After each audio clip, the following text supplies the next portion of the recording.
Terrifying Ways to Go, Episode 4, Gone in 60 Seconds. So back in January of 2017, a utility crew out of Key Largo was just about to perform an inspection on a manhole. But as soon as they pop that lid, they are hit with one of the most disgusting odors they have ever come across. And while their boss had just warned them not to enter that space, the very second he turned his head, one of his men, a man by the name of Elway Gray, entered that manhole. So he rushes back to the opening, but before he can even say anything, to his horror, Elway is now coughing and gagging, doing everything he can to get himself topside. I mean, he is in trouble. His eyes have become bloodshot, and the color inside of them has completely faded away. And before he can make it out, he loses consciousness and plummets 15 feet down to the very bottom of that confined space. But without a moment of hesitation, another worker descended into the box below in order to save Elway.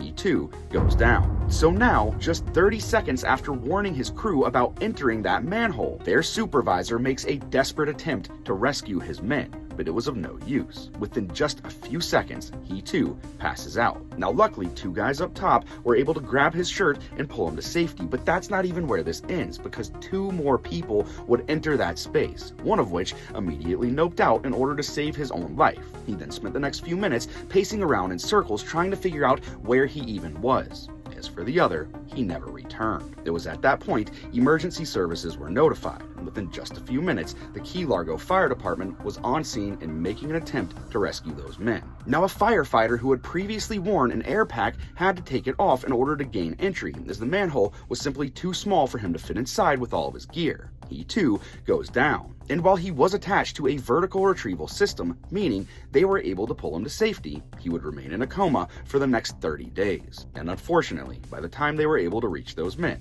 they had long since passed away. The culprit? Well, many years ago, when that system was placed there, it was installed just on top of some mangroves. This in turn caused them to decompose, leading to lethal levels of carbon monoxide as well as hydrogen sulfide. This, coupled with extremely low levels of oxygen, is essentially sending somebody to their most certain death.